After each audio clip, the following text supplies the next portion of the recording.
What's good, everybody? What's good, everybody? What's good? Yo. It's a Silver and Blue Nation, Big Game James, producer G Voltron, and I got my special guest, my guy, my young Skywalker, Luke Pot Talker. Yes, sir. Going hard, Mr. Will Steele. We brought you on about 3 weeks ago. We had the big forum, but guess what? We about to interlude into something we're going to be doing on a regular basis. So we're going to go down and we're going to get this in and talk about some Cowboy stuff. But before I do any of that, tell them who you are and what you got going over there, Will, before we jump right into this Cowboys talk. What's going on, Cowboys Nation? It is your boy, Will Skywalker Steele. Y'all could thank my homeboy, Mr. OG over here, Big Game James, for that name. That thing nice. I like it a lot, so I'm running with it. What's going on, y'all? Y'all can find me on Twitter at Because Cowboys. And just like I said, I just told them I started a YouTube page, Skywalker Steele. But we'll get into that a little later, too. So, what's happening? I'm ready. Yeah. I'm ready to go. Yeah, let's jump in this. Let me give you a few shout outs. Ron Smith, you know how we do. What's up with you, Ron? Love you for life, dog. J. Outlaw Perez, how you doing? Eastside Harold, what's going on? And I want y'all to keep on jumping in. Get your cousins, get your sisters, get your brothers, get your aunts, all that. Get them all up in here, and let's talk this Cowboy talk. Now, I already had one person jump in the very beginning and already bring up Dak, so we already going to just mosey. Right, we ain't going to play around. We're going to jump right into it about this Dak Prescott thing. Obviously, you've been hearing conflicting reports. I did post on my page, Jane Slater, she's reliable to me. And she was saying that, the Cowboys, Dak Prescott turned down $30 million and wanted upwards to $40 million. She made another post and said it's really looking like around a 34 to 35 is what he's wanting. And then it comes out today where I believe it was Ed Warder was talking about how the Cowboys kind of just leaked the information to kind of get the fans on their side. And it's been the back and forth. We don't know who to believe, man. Dan Patrick, yeah, my bad. Ed Warder said it too. But those guys saying it got leaked, blah, blah, blah. I mean, Will, this is what I feel about it. I'm going to ask you, your opinions on this about this Dak Prescott. He's not going to get paid $40 million, I don't believe. I don't believe he's going to get paid $40 million. But in any kind of negotiation, you always negotiate high if you want money. You don't never negotiate low because then they're going to lowball you. That's just the way they do in negotiations. And when you hire an agent, because I had E.T. Blue Entertainment on a couple of days ago, and I was agreeing with him when he was talking about that's not really the player talking, that's the agent. When you get an agent, you don't really talk no more. You worry about football. You get on that football field, you practice, and that agent takes care of everything. And the agent's job is to get the most money he can for his client. That's his job. That's what he's supposed to do. And that's what they're going to do. That's what all the agents are going to do. And that's what happens. The back and forth, this is normal. But in your opinion, Will, how do you kind of feel like, how do you see this situation playing out with Dak Prescott and this contract? Or does it even really bother you? Initially, when the reports first came out, I got online and went live immediately because I was like, wait a minute, this is crazy, $40 million. And like I said yesterday, you got to step back and you got to think about it, right? Like you said, he's not really asking for $40 million. And you don't go into negotiations saying, hey, you know what? I'm gonna help you out.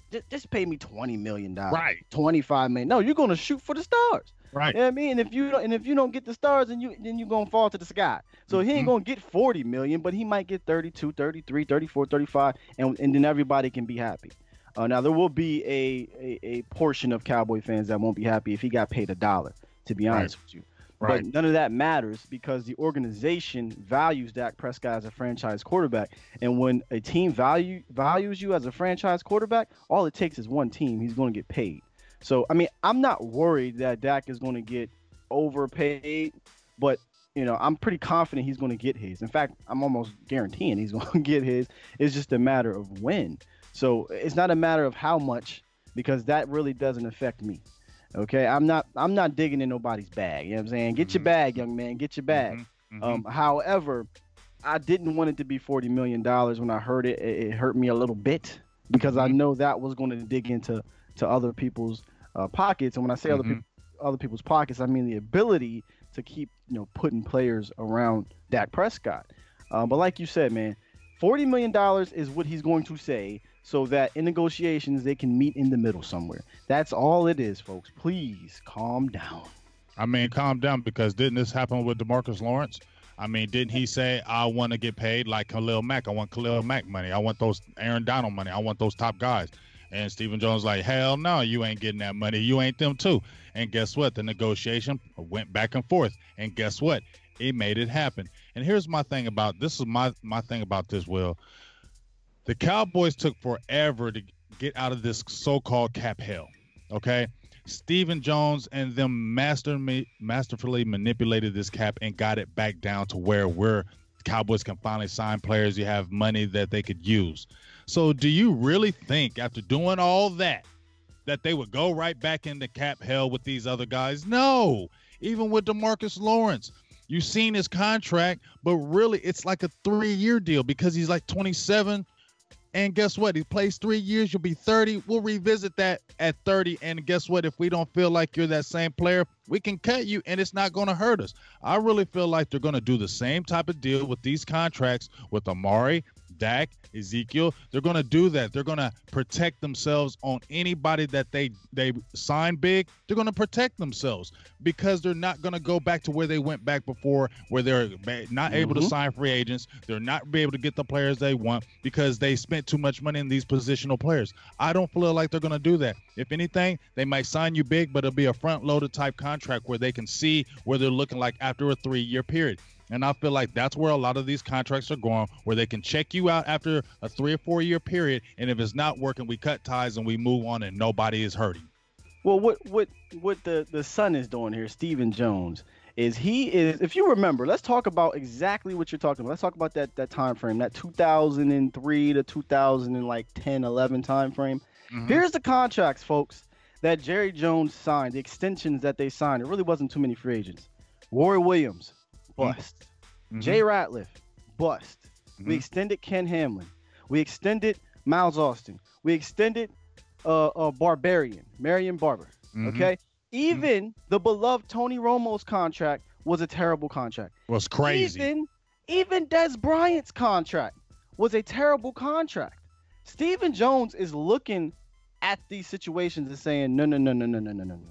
We're not going out here. We're not spending willy-nilly. We're going to take our time, and we're going to invest into the right people. We're not going to invest into a Ken Hamlin. We're not going to invest into a Roy Williams. We're going to invest into our DeMarcus Lawrences, our Dak Prescotts, our Ezekiel Elliott's, and our Amari Coopers. However, we're not going to be stupid about it.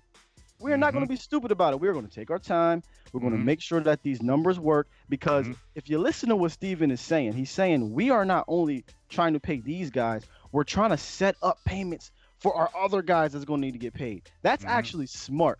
So you can get mad at them if you want, but they're being smart. I can't be mad at the front office for being smart. I'm sorry. No, you cannot be mad at him. And this is the right thing to do. And as fans or media alike, people just need to chill out because at the end of the day, we don't have no control over it. So we can yuck up, we can jump up and down, we can say Dak ain't this or he ain't worth this. You're not signing the checks, so you don't know what he's worth. And if I look at these other guys like a Kirk Cousins, and I keep coming back to this because if you go back to a Derek Carr, a Kirk Cousins, a Jimmy Garoppolo, these guys that are out there are making $25, $26, $28, $29 million a year. And they have done Matthew Stafford, and they have done absolutely nothing. Nada. They have done nothing. I mean, playoffs, nothing. I mean, these guys have not done anything of anything. So why? And Dak Prescott has been to the playoffs. He's won a playoff game. Has Matthew Stafford? Has he even been to the playoffs? Matthew Stafford, he's been in the playoffs a few times and lost. He lost to the Cowboys. Exactly. But he has a horrible record against winning teams, and so does Kirk Cousins. This whole thing about Dak not being worth it is ridiculous to me. I'm not going to sit here and go down through all the stats, 32-16, division titles, playoff. I mean, that stuff that should be a given, right? It's everything else. The guy, believe it or not, is improving as a player. It may not be this monumental jump from year to year, but it's small things. And I would be lying if I didn't say I want to see him take a monumental jump this year. I do. I want to see that. But he's done plenty enough to pay the man. It shouldn't even really be about everyone quabbling over how much he's going to get paid. Because like I said earlier, it ain't my money. It really ain't my money. As long as he's able to get paid and we're still able to operate under the cap and pay other players to help the team. I don't care how it's structured, as long as we're still able to help the team. I mean, my thing is like this. It's going to happen as far as we'll be able to do it because, like you said, Stephen Jones, he said time and time again, first of all, we're not going to overpay players any longer. That's the first thing he said when he came into really taking over with that money situation. He said we're not overpaying just regular players. We're not going to do that anymore. That's not what we're going to do. We're going to sit back and wait. And that's why everybody's been mad with free agency with the Dallas Cowboys because they ain't jumped out there and leaped to the free agents. Remember when you had just mentioned all the Cowboys players that Jerry was signing, the big name players. Oh, we got to stay in the mix, so let's get this big name player. Steven said, no, we're not doing that no longer. That's not going to happen. So guess what? We'll sit it out. We'll wait it out, and we'll get the free agents that we want, not what the free agent everybody else wants, because we're not going to be stuck like that again. You saw how even when they had, what was your boy from the Eagles, and he came over to the Cowboys, both of them players. Nolan Carroll and Cedric Thornton. They both came over. They were bad signings. They didn't show up. Cut. Cowboys just cut them. And Dallas then isn't known for usually just doing that. Usually they'll keep them for that whole year. And then, we'll decide to go. But Stephen Jones said, no, we're not going to do that. So I just feel like this is the situation, folks. Stop saying, I heard a few people in here, Dak needs to step up. Dak needs to do this. Of course, Dak needs to still get better. That's what you have to do as a player every year. It doesn't matter if you play 10 years in the league. You need to come back the next year and say, I wouldn't be better than the last 10. That's what you are as a player. You should want that within yourself. But if you're looking at a 3-year period and you're talking about why Dak Prescott shouldn't get paid, that just doesn't make any kind of sense when you look at the numbers and the wins. Even Romo said today, quarterbacks are judged by wins and losses. That's what quarterbacks are judged by, wins and losses. And when you look how he's entered into the league, and I don't want to hear, what about the other players? Yes, we know it's a 10 game, but guarantee if we had some Cooper Rush or some other quarterback out there them 3 years, I don't think we would have had 2 division titles in those 3 years. Absolutely not, man. Absolutely not. Dak is a gamer. Dak is a great leader. He is improving as a passer. And real quick, if we want to talk about the football stuff, all right? Because I know everyone's tired of the contracts and everything, so I'll touch on some football things. Hey, guys, have you seen did you see the series that he played in? Did you see the quick release? Did you see the feet? Did you see the footwork? Yes. His actual, imperfections are improving. Okay? All those things that everyone was saying, Dak's not this, Dak's not that. He needs to work on this, he needs to work on that. Hello. He is. He has. He showed a little bit of improvement in that area, but no one wants to talk about that right now because all they want to talk about is a contract, which is why I can't wait for him to get on the field and show more of what he can do. Just kill people. I feel you. Let me give a few shout outs, Big Ill Will, right quick, and then we're going to jump into something else.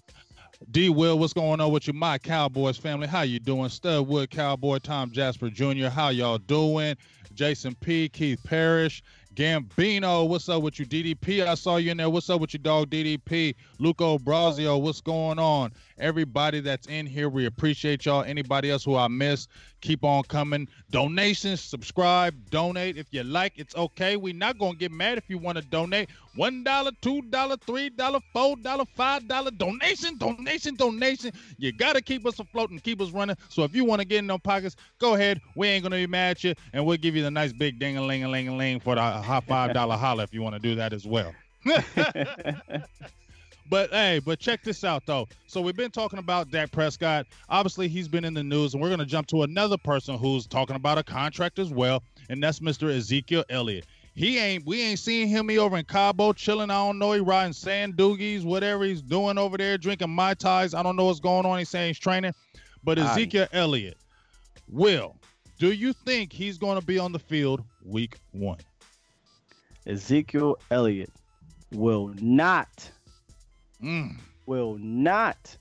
be sitting on the sideline in a suit. He'll be on the field, guys. He'll be on the field. Yeah, I was about to say, what? I thought you about to throw the loop on me. No, I did. A little swerve. He'll be on the field, man. Listen, if it's one thing that we all can agree on about Zeke, is Zeke loves to do things. And when you want to do things, it costs money. You think Zeke is going to sit out losing out on money? He's not Le'Veon Bell, folks.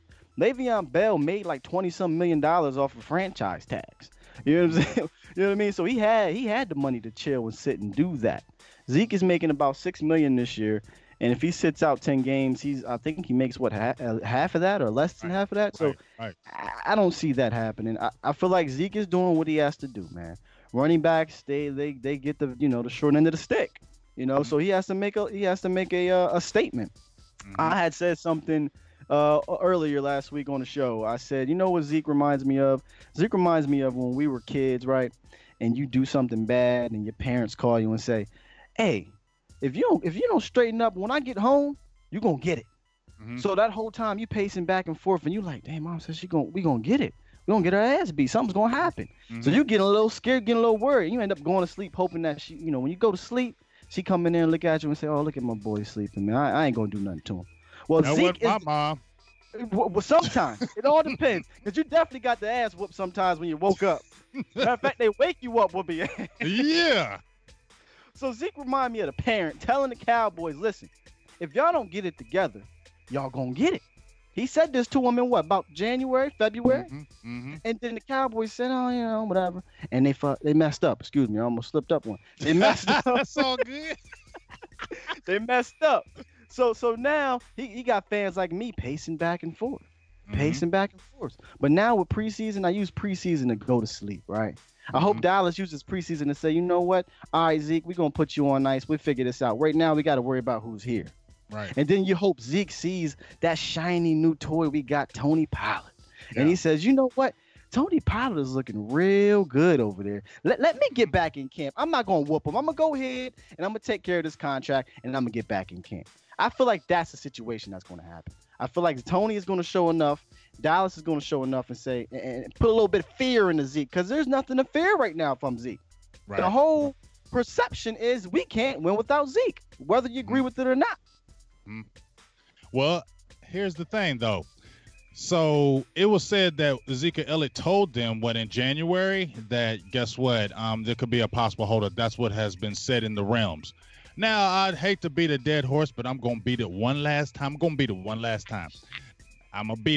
Now, I told y'all in February, me and DDP told y'all in February that this was possibly going to happen, that he was possibly going to sit out, and he was not going to like it because he's looking at everything else like everybody else. I'm 23 years old. I just turned 24. Guess what? Oh, you want to run me one more year and not pay me and then say, "Oh, we're taking care of your option year and we'll take care of you"? No, buddy. That agent's like, "Nah, dog. They ain't trying to do that, dog. They're going to try to run you that another year, and now you ain't going to get that money. And every year you run, your appreciation devalues." Okay? So every year you add on as a running back, they're going to be like, "You're great, but now you're 25. We don't know if we want to pay you $14 million." You get what I'm saying? So he's doing his thing as a player should or would if you were in his situation. My thing is this, though. He kind of knew that. He told him that this was going to happen. The boys knew that this was going to happen. And like I said before, that's why Pollard and Weber were drafted. You don't have an all-world running back who's 23 years old and at the top of his position, and you draft two running backs in the draft. That don't make no. I gotta disagree with you. Okay, you can disagree with me, but listen to what you can tell me. Why you disagree, because this is what I'm saying.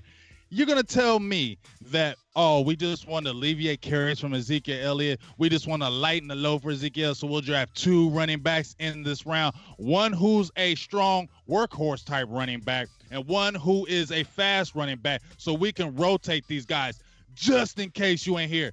You don't think they weren't thinking that? I do.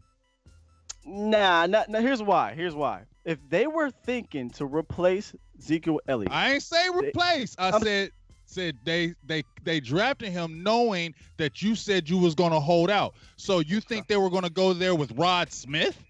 Absolutely not. I wanted to get rid of Rod Smith. But no.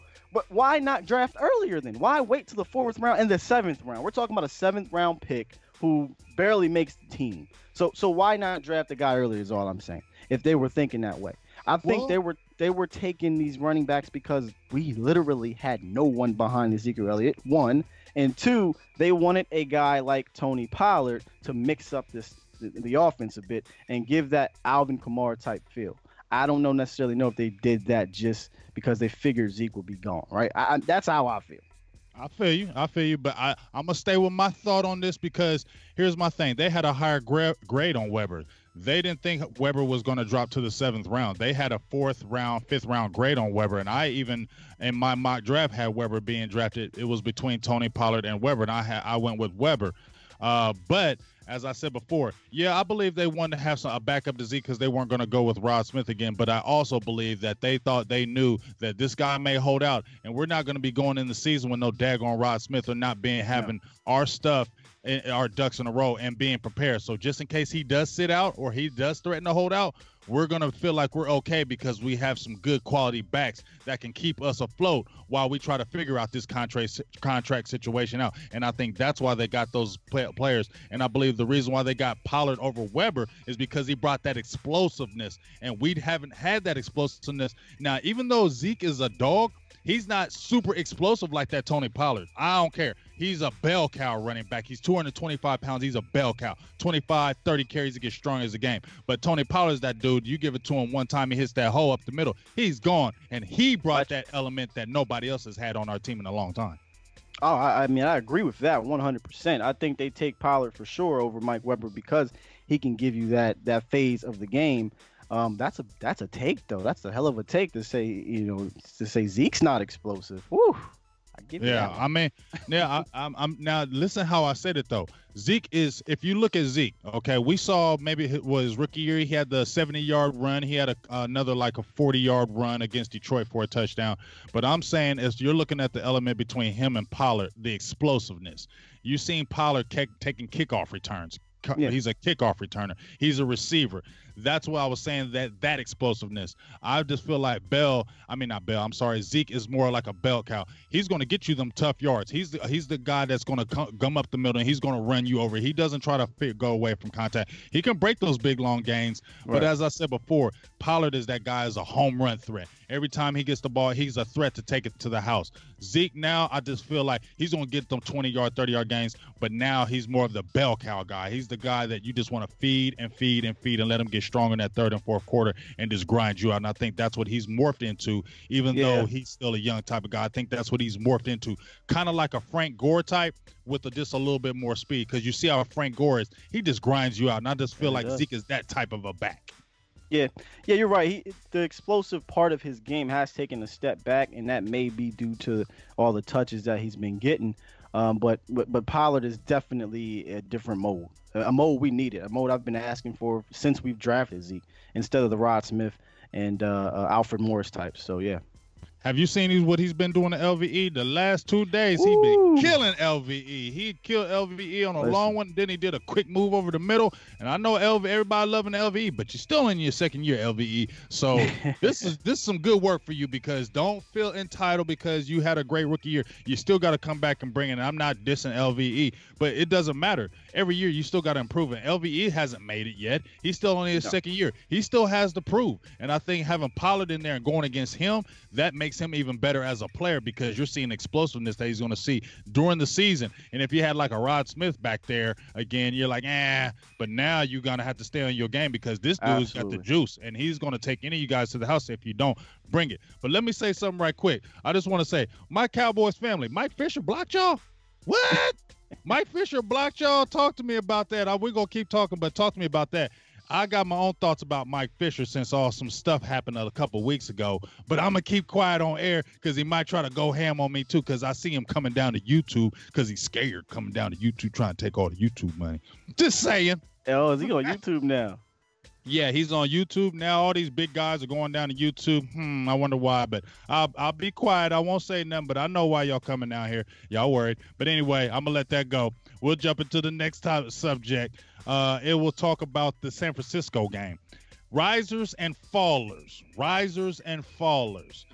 So it was a game that, you know what, the Cowboys lost, but who cares? It was a preseason game, whatever. So we'll talk about our risers, then we'll talk about our fallers. Give me some of your risers that you saw in that game. Who kind of stood out to you and is climbing? I kind of got a decent list here, so I'll start with some of the big names. And my number one riser, I call him my Skywalker standout. He was Cheeto. That boy, man. Woo! Like, listen, I had a feeling he was going to take a leap, Mm-hmm. But if the first game, preseason game, couple series was any indication, Mm-hmm. he has the opportunity, as I stated the other day, to be CB1 in Dallas. Mm-hmm. Okay, and that's with Byron Jones on the team. So I got Cheeto as being my standout for the game, my one big standout for the game, because did you see those 2 pass breakups, back-to-back plays? They were nice. And he was right there. And he had a good tackle. He had a good tackle. Stopped the first down. I even will take that little hold he had, right? Because everybody said, oh, well, he held. Nah. You know what that is, y'all? That's a veteran move. Yes. Okay, that is a savvy veteran move. And that's how you have to play that position in today's game, man. It's hard. And if he could bring that every week, and you got Byron locking it down, look out. Yeah. Look out. He's one of my guys. So he's one of my top guys, man. Who was your top guy? My top guy in that whole game, man, it was hard. I had 2 guys, but I really liked, and it's a person that you probably won't think, but it's a kid that I like. His name is Justin Phillips. Okay. He is a linebacker out of Oklahoma State. He was undrafted. I watched his tape before, the draft, and he, when the Cowboys picked him up, man, and watching his tape at Oklahoma State, this kid was everywhere.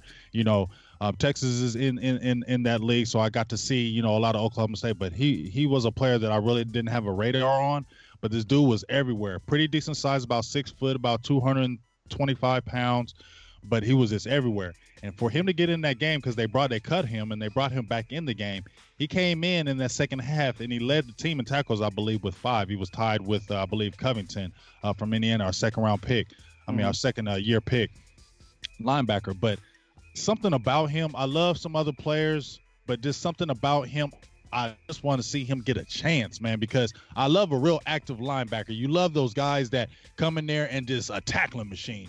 You remember Zach Thomas back in the day, the Miami Dolphins, those guys like that getting 15, 20 tackles in a game, those are the guys that excite me. So for him to just coming off the street and coming in the game and getting 5 tackles and being everywhere, I just really like how he showed up, and I hope there's going to be something for him down the line, maybe practice squad or whatever, develop him.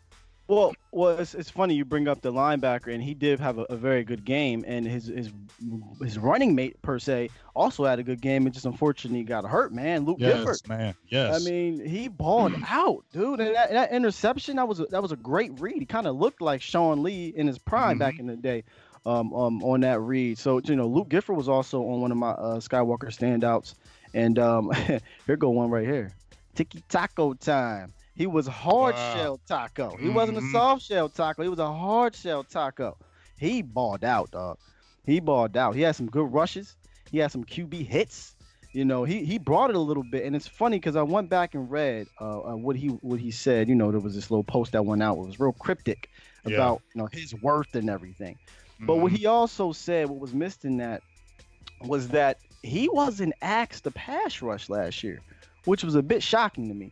He said his whole job was to be a base end, hold it down in the run game, and then Randy Gregory comes in. Yeah, set the edge until Randy Gregory came in. And that made sense. So I think what we're seeing right now is a taco with a chip on his shoulder, which is the taco we need, not that soft shell taco. We need that chip on your shoulder, bruh. We need to hear that crunch when you hit the quarterbacks. Okay? That's what I'm waiting to see. So taco was another one of my standouts, man. Well, you know what? I was originally wanting Taco to get drafted. Now, when I wanted him to get drafted, I never said he was going to be that 10-sack guy. I said, yeah, he might get 7 to 8 sacks a year. He'll be a steady player. But I also read that what you were talking about, how he was just told to set the edge and he wasn't really asked to pass rush. Changes your thoughts a little bit about what was going on, because I believe he only had like 1 sack last year. So it made a lot more sense. Right. So just like you said, he's coming with the chip on his shoulder. You seen he had the Twitter beef with the fans. He had Twitter war, and people were like, "What's going on with Taco? He's just talking every day on Twitter." I was in my own head like, "Be quiet, Taco. Just don't talk on Twitter no more. Just handle your business." So that was a good leap to see, because I went to practice in Cali. He didn't really stand out to me. Those young guys, Jalen Jelks, Joe Jackson, those other guys Kerry Hyder were just really standing out more to me. So for him to get that start and show that penetration and show that he was actually getting after the quarterback helped him, because number one, I thought he was borderline cut with Robert Quinn. But now Robert Quinn being hurt, Now I feel like that opened the door back for him to make that squad. So these next couple games, this Rams game and the next game after that, are going to be huge for it, what we're going to see from him from making this roster. Because, like I said, D-Law's still out. The only thing was kind of confusing to me, Will, was to me, I still think Taco's a left end. He played good on the right, though, because they started out Dorrance Armstrong Jr. on the left, and they started Taco on the right. So I was kind of surprised about that, but he still was very effective. So I'll give Taco props, but I still need to see more from him because I feel like he's still borderline because these young guys are really showing up in these practices, and you saw last week saw that Saturday in the game as well. Yeah,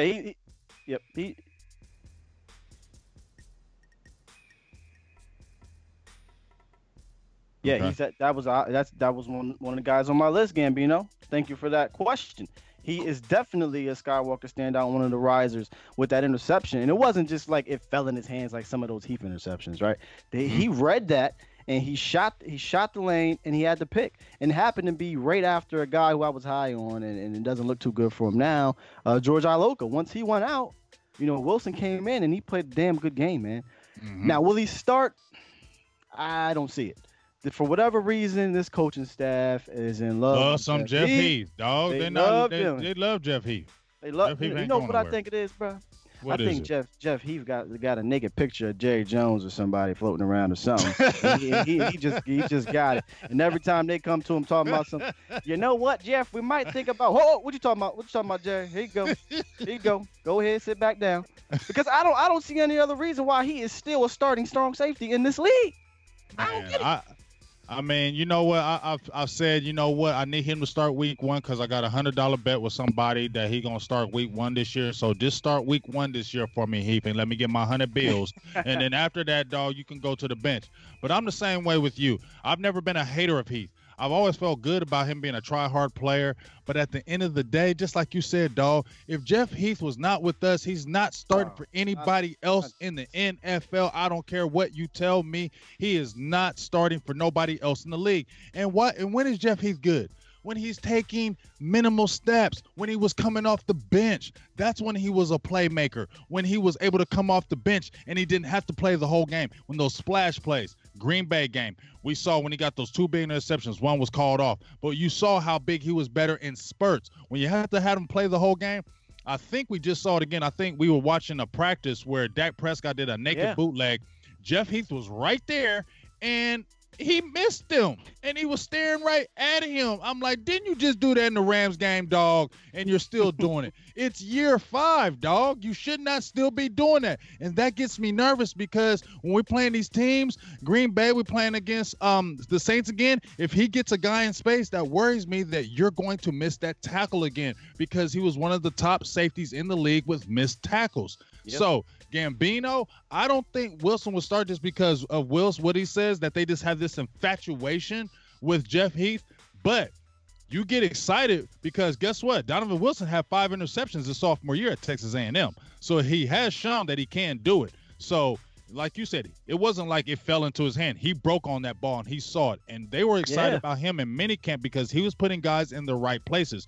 They were putting defenses on him. They were putting him to tell him to put the players in the positions. And they were very excited because he was not missing the cadences or the calls back there on the back end. So I see a lot of upside with him. That got me excited. I thought he may just be one of those special teams guys this year. But guess what? That interception hopefully put him on the radar to possibly doing something on this roster and possibly taking his spot later down the line. Because if he keeps playing like that, Xavier Woods and a Wilson would look nasty. Maybe I'm just overhyping it. No, you're not overhyping it, man. I think we're all just anticipating somebody to take over Jeff Heath, to be honest with you. It's kind of similar to Scott Linehan. Anybody but Scott Linehan. Anybody but Jeff Heath at this point. Let's see somebody else. Give him a shot, man. Give him a shot. I had one. I mean, I got a couple more, but this one right here it might rise your antennas. This one right here was a riser to me for the reason of the faller. Taryn Christian, the quarterback who didn't play a single snap in the preseason game. Well, the quarterback / receiver / running back / whatever they trying to do with the man now. Mm-hmm. But Taryn Christian, the quarterback we just picked up that was cut by the Seattle Seahawks, He's kind of a dual threat guy, can run, can pass, athletic guy. He didn't see any preseason action. But this is why he's a riser. Because Mike White was terrible. Again, Mike White's been terrible since he's come to the Dallas Cowboys. And I don't understand why we're even giving this kid a shot anymore. I think we've seen enough. So my riser, surprising riser, is Taron Christian. And I think I want to see more of him to see if we can use him maybe in a Taysom Hill role that the Saints used their quasi running back, quarterback, receiver, QB. I want to see this Christian guy in the game this week and maybe see if he has something in his arsenal. Okay, well, I'm going to have to disagree with you on this one because I don't want to give up on the Mike White project just yet because this is only his second year. Remember, he came out of a small school in Western Kentucky, okay? And it hasn't like he's been getting tons of reps, okay? And now did he look shaky? Hell to the yes, he looked shaky. He looked super shaky. But was that blocking good? Suafilo? You was looking at the beginning of the game, that first series, you looked okay. As the game went on, because I believe he played mostly the whole game, he started looking like hot waste trash, and he was going against backups, and he was getting juiced.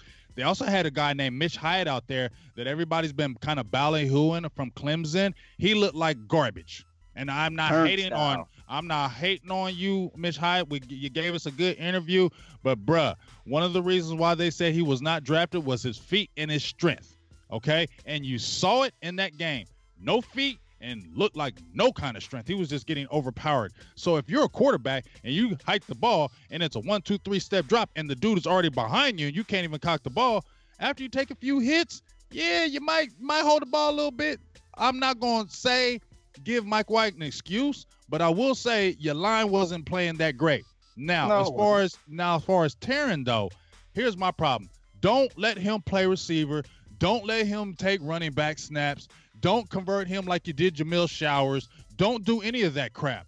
I like that quarterback. I know he wasn't the greatest accurate quarterback in the world, but I got to see him up close, and that kid he's a playmaker. You can see it. He's got them live legs. He looks like a playmaker, and he has a live arm, a super live arm. We was watching them quarterback drills. Dude threw a spiral every time, and that's a sure, straight up promise. Every drill they were doing, dude was just throwing a laser, and it was beautiful. Do not convert this kid. Keep him at quarterback, and like you said, let him get some work.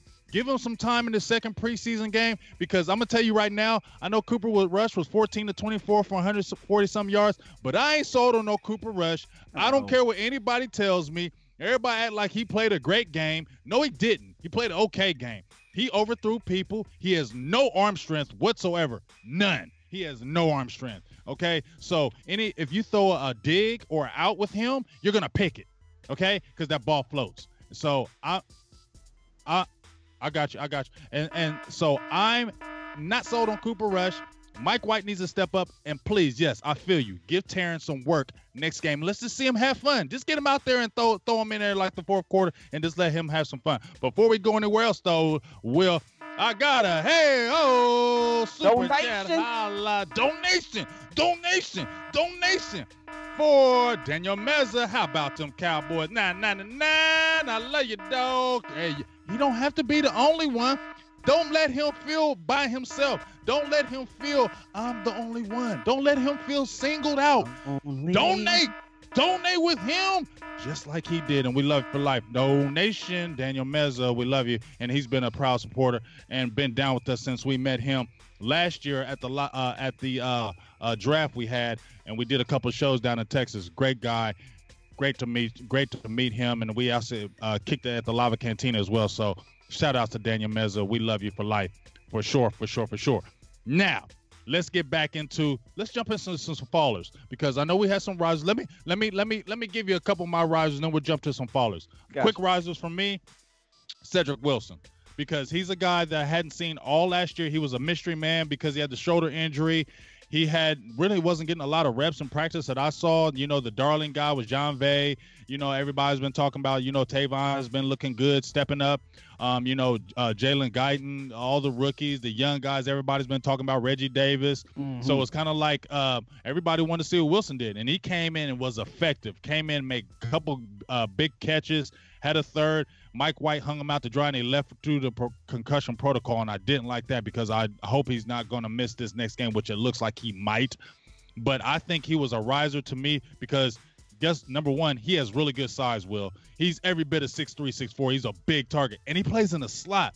Playing in the slot at 6'3", 6'4", ooh-wee! That gets me excited, big dog. And plus, he's a Boise. You feel me? So, and he's a Boise State guy, so he's going to get that opportunity. So I think he was a riser in my eyes, and also was another riser was in my eyes was Jordan Lewis. And the reason why he was a riser in my eyes because of what happened last year. He got, to me, totally dissed by Chris Richard. I feel like everything got zapped out of him. When you saw he got on the field when he played against the Saints and Kamara, you saw what he can do, and you just saw when he came in that game. Against the Niners, was on point, was calling out the plays, was making good tackles. I really feel like Jordan Lewis, if you really give him that work this year, Chris Richard, he is going to blow up this year. And he's going to – I said Xavier Woods gets 5 interceptions. I say Jordan Lewis gets at least 3 if you're playing him a lot. And I thought he's a riser, and I think he's going to be a very integral part of this defense if Chris Richard does not play that game this year like he did last year. I hope so, man. I love Jordan Lewis, man. When we drafted Jordan Lewis, Cheeto, and Woods, I nicknamed them the Law. You know, Lewis. You did, yeah. You sure did. You sure did. I thought them 3 were really going to be integral in this defense, and I love Chris Richard. I really do. But I hope he makes an exception about his size rule because just Jordan Lewis is just a baller. I don't care how tall he is, how long his arms are. He can ball. Get him in there, Chris. And not just Kenny Ball, I believe his attitude. You know, when they had him on the show, I can't remember it when he was going at Dez. You know, that was his rookie year. He was going at Dez. And I think the biggest thing that I love about Lewis is that he's got that feistiness, and the attitude is contagious. When he gets on that field and gets to jumping up and down and saying, no, you're not getting this, I believe the other players feed on that. Cheeto's a little more cerebral, but I believe he feeds off of Jordan. I feel like Xavier Woods, they feed off of them. And if he's in that game making plays, it just takes that secondary to another level. And you need that kind of energy when you're playing the game. Attitude, man. You need that attitude. It's not a robotic game. Players out there playing have feelings. So if you have a guy that out there can rise up everybody else play by his emotions, get him out there, and I believe he's going to be a big difference this year. Now let's talk about some followers. Give me some of your followers in that game, big dog. My followers, I'm a group them in one. I'm a group them in one. Okay. Now listen, you know how we got the famous mics, right? We got Mike Jackson, Mike Tyson, Mike Jordan. Well, we going on the opposite end of the spectrum with these followers. Mike White, Mike Jackson, and Mike Weber. All 3 of them were my followers. Mike, and Mike. M&Ms, they just did not play well to me. And we already discussed Mike White, right? Let's talk about Mike Jackson, man. He got mossed. Oh, if you get mossed, you automatically a faller. However, it wasn't just that moss. He had some plays where he needs to show up a little better. He's a rookie, so, you know, again, this is just the first preseason game. I'm not knocking him for the rest of the year. I'm just saying he did not play well. And then Mike Weber just was super unimpressive to me. He was running like he had sandbags in his legs. So, you know, I'm hoping that this next game he sees the hole a little better. He shows a little bit more wiggle and some of that explosiveness that we saw at Ohio State. I mean, the man ripped off some runs. I mean, he was the guy for a little bit. Then Zeke came in, and then he was a solid backup. So hopefully he shows a little bit more. But those Mikes, man, Mike, they did not play well, man. Those are my fallers. Yeah, I'm a tend to agree with you with the. I can agree with you with all those followers. Michael Jackson, I do like his. I believe he does have the talent. Well, I believe we all know he has the talent, but you know what? He's just not ready. You could tell he's just not ready because guess what? It hasn't just been happening in the preseason game. He was getting cooked in camp. Guys have been catching him. Now, he's been there to his defense. He's been right there. When they've been doing long passes, he's been right there. It's been almost had to be almost picture perfect passes. But I just feel like, you know what? We need to kind of slow the brakes with him. You know, we got him in the 5th round. There was possibly a reason why he was drafted in the 5th round. Maybe this is the reason why, that he's just not really ready, and he's going to need some time to get acclimated to the game. So I think we need to temper expectations with him. As you said, I agree with you with the Mike Weber. He just didn't look sure. I mean, he got to the line. There were holes. There were holes for him to hit. There were holes for him to make plays, and he was just hesitating. He was thinking. He was, like you said, pitter-patting. He wasn't hitting the hole. Totally different from Tony Pollard.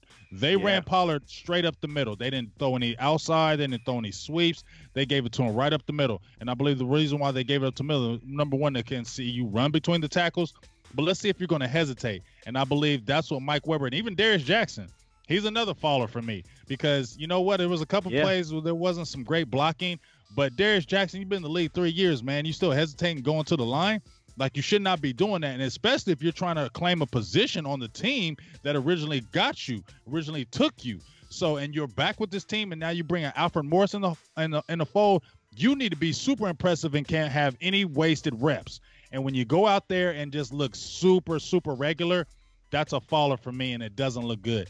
Also, like I said, Mitch Hyatt, man, dog, he just looked bad, bro. Like, he just looked atrocious. And he ain't just fall, man. He jumped off the cliff, bro. Man, he jumped off the cliff. And here's the thing. They signed him to a lot of free agent money. They signed him to a big free agent deal because I believe the Clemson deal and situation. So they were hyping it. I hope this isn't a situation where they did with Rico Gathers, paying him all that extra money and he doesn't pan out. Because right now, Mitch Hyatt, you don't look like an NFL player, bro. Like I don't think you should be on the NFL roster right now. That's how bad it looked. You get what I'm saying? So yeah, I agree. I need to see some improvement right there. And also another guy to me, he's not a faller and as a whole, he's a guy I've been hyping and loving. Two players, Dorrance Armstrong Jr. I wanted to see more. I seen you out there and you've been killing in practice, destroying people, getting people past them. You were playing against some regular tackles, dog, and was not showing anything. We got to step that up because we're going to need you during the season. So I need that production that you were showing in practice. Don't be the practice guy and can't do it in the games. I need to do it in practice and do it in the game. And also, Tristan Hill. Come on, dog. You was our second-round draft pick, man. You was our second-round draft pick, dog. That's my guy, man. Now, here's what I said about Tristan Hill, and I want your thoughts on this. I said Tristan Hill, I believe the maturity issues were super true. You know how you get that, they get that rep, and you're like, that could have just been people saying that. But when I go back and look at it, I do think you have maturity issues. I do think your engine runs hot and cold, and I do think you need a coach that needs to stay on you all the time. He looks like a kid that could pout and mope a little bit, in my opinion. And somebody needs to stay on him because I don't feel like he has that motor that runs all day, all night. And I don't want that to be happening from our second-round pick at defensive tackle, especially when you have Woods on a one-year deal. You have Collins finishing up his contract. Those guys may not be here, so he could be the cornerstone, and we can't have a cornerstone guy that runs hot and cold. BG, I got to reel you in. Reel me in. I mean, reel you in, BG. I know it's just one game, but I've seen it in practice too, though, Will. I've seen it in practice too, though, Will. So, yeah, tell me. You was there, and I'm glad you brought that. I've seen it in practice. Because Rod said he loved his motor. So you telling me he's not really showing that? I feel like it runs hot and cold. That's just my opinion. I've been around. I've coached. I'm not saying I'm like an NFL coach or nothing like that, but I have coached the game long enough. I have played. I have scouted, and I just can tell sometimes a player's attitude. And just my opinion, when I watch him, I just feel like the motor doesn't run hot all the time, and I feel like Rod always has to light that fire. Doesn't always, but he has gonna have to light that fire in the hill. Light that fire. Where you gotta like a Malik Collins, you ain't got to light the fire on the Malik Collins. Malik Collins goes hard all the time. Every year he's been there. The only thing that's hurt Malik Collins has been injuries. But when Malik Collins plays, he plays hard. Yeah, Malik that's hard. My little bit of a worry with Tristan Hill. Not worried about his talent at all. I'm worried about the motor. Yeah, I'm hoping to see better from him. It was disappointing. Real quick, since we're talking about the D line, I know we're talking about the fallers, but I gotta give a shout out. I saw someone in the comments, maybe it was Gambino, brought up Papa. I call him Papa Joe Jackson. Yes. He actually showed out more than Dorrance Armstrong, who was on one of my four focuses. He showed out. Joe Jackson was very powerful, and he showed a little bit of explosiveness from, I believe he was on the right end. Yes. He's more of a little bit of a left end in my opinion. Yes. So I gotta give Joe Jackson a little shout out. And give Jalen Jux a shout out too, because I wrote an article. That's my boy. I wrote that article about him, the draft pick nobody's talking about. Jalen Jux, he's just, to me, if you see him up close, the dude is long. And, he brought, when we first drafted him, the visions of Jason Taylor jumped out. Not the player, the size, long arms, length, and he's bigger than I thought. And he's like Joe Jackson, motor, never gives up. And I believe, man, he's going to put some pressure. Him and Joe Jackson are putting pressure on these guys. Yeah. And they cannot take any, like Taco, you can't take plays off. Dorrance Sean Jr., you can't take plays off, because these dudes are hungry, and they want on this roster. They want to play. They don't want to just be on no practice squad. Jalen Jelks, 7th-round draft pick, he don't want to be on no practice squad. He wants to play, and he's going to try to bring it every time. So guess what? You top guys that are ahead of them in the rotation, don't slip, because these dudes are nipping at your heels for sure. Absolutely. So we're going to jump into our next little topic, receiver. Okay? And the reason why I brought up receivers is because I seen a text from Joe Blog, my Cowboys blog. Shout out to you. He was on the show with me, had a great show with them. He gave his top 6 receivers on the Twitter, and I actually took the post and put it on my page. He said his top 6 receivers were Cooper, Gallup, Cobb, Austin, Noah Brown, and Cedric Wilson. I said, so far, I'm going to agree with that. What do you think about that top 6, and do you think that's legit? That's very interesting that he included Noah Brown, because I was going to bring that up as an unfortunate situation that Noah Brown is still in the top 6 because he's injured, 1, and 2, I'm just not extremely high on Noah Brown. But here's the reason why he has to be. We finally got a game under our belts, and all that hype from John V. Johnson, right? He did not produce like we wanted. Those drops were not great. I know Sanjay Lal likes him a lot, but my man, you have to produce in the game. You cannot drop the ball in your hand. You cannot let the cornerback knock the ball out of your hand. You got to make those plays when you're fighting to get on the team. Now, he's a great route runner, and he is very fast, but he had trouble securing the ball at Toledo. So it doesn't shock me that this is happening, because he actually just had some drops in practice. You were there, and it was reported he was dropping the ball. Yeah, he had 2 big drops in the blue and white scrimmage. Yes, so this shouldn't be a surprise to Cowboys Nation, but it's just unfortunate because he has been getting hyped up. The guy that I want to see more from, and he was my guy prior to the John V. Johnson hype, and it's Jalen Guyton. Me too. I mean, I absolutely love his size and speed. 6'1", about 210, 212, and he runs a 4.35. Give me that all day. Okay, give me that all day. I hope to see more from him, because guess what? If we're going to have one of these guys take over that Allen Hurns spot, they got to show something in preseason, or we're going to roll with the draft picks, the Noah Browns and the Cedric Wilsons. So, and I'm fine with Ced.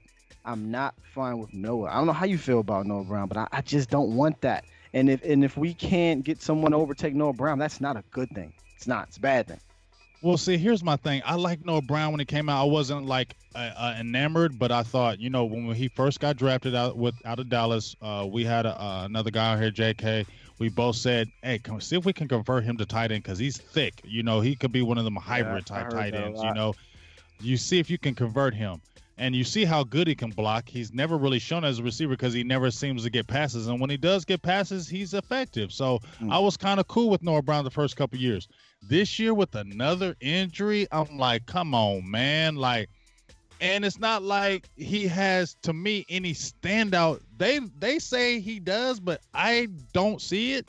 You went 6th, 7th round, dude. You didn't have any tremendous. You had great hands and good size, but there was nothing tremendous in your game that stood out. Nothing. So I'm trying to figure out what are they looking at, or what are they enamored by with Noah Brown to say he's going to make the roster, because the way they are talking, Noah Brown's going to make the team. Whether he's injured or not, he's going to make the team. To me, that's concerning. Number one, I like to see these young guys. Jalen Guyton been my dark horse, like you said, 6'1", 6'2", 200 pounds, solid 4'3". He runs good routes. He's one of those guys that stays after practice every day. He stayed after practice dang near every day. He wants this. He wants it. I like John Vay. You got to catch the ball, just like you said, that's plagued him even in college. But, man, he was getting off the line. Man, you could see the speed, and you were excited about it. So you want those guys to be able to slide in there. You feel what I'm saying? Yeah. Because I don't absolutely. want to have Noah Brown because you already got a Cedric Wilson who's a big receiver. Amari Cooper's not small. Michael Gallup's not little. Cobb is your kind of multifaceted guy. They're going to keep Tavon Austin. He has looked good in practice, and they really do like him, and I think he is healthy, and I think they should keep him now because he is cheap. He's only $1 million, so I don't think you give him away as well. But I love to see one of these guys between Johnson and Guyton pushing to get on that roster and not Noah Brown because I don't understand. And, oh, yes, and matter of fact, yes, and I was bringing it up. Producer G, he's in the ones and twos. Y'all can't hear him, but I can. But guess what? He brought up Devin Smith. In the last couple practices, Devin Smith, and I think he led in that game with catches or receiving yards in that game, Devin Smith did. And he would have had a touchdown if Mike White would have been able to see him because he was open on the play. And he stepped up a couple times these last two practices. A lot of people are opening their eyes. Even Jerry Jones mentioned Devin Smith. Do you think he has a chance, Will? Devin's he's climbing the ladder. He's climbing the ladder. I don't think he's, secured anything obviously right now, but he has the pedigree for sure. He has the talent for sure, but Devin can never stay healthy. And that's the biggest thing. I had talked about this when we signed him. I said it's really not about what Devin Smith can do. It's literally about his ability to be available. So if he stays available, then he'll push these guys for sure. Because none of these guys, besides maybe a Noah Brown, is really secure in their spot. And to get back on the Noah Brown, I personally think what he's the last of the Mohegans, as they say. He's the last of Jason Garrett and Scott Linehan's mold of a blocking wide receiver. They have this infatuation with keeping a blocking wide receiver on the team as opposed to a skill guy. And they think that, we can motion him in, we can set him out as that end spot as the third tight end, and blah, blah, blah, blah, blah. I hope the days of that are over, because when Noah Brown came in the game, we all know what it meant. And if there was one play that I think epitomizes Noah Brown's career to this day, you know where I'm going. It's 4th and 1 in the damn division game where I think the whole entire Cowboys nation was screaming, no, we're running the ball up the middle because Noah Brown motion. So you can't keep a guy like that if that's all you're going to do with him. So I'm really, really hoping that one of these other young guys, I don't care if it's Devin Smith, I don't care if it's Jalen Guyton, somebody step up and push him off the field. If that doesn't happen, I'm going to be concerned about the back end of our depth at wide receiver.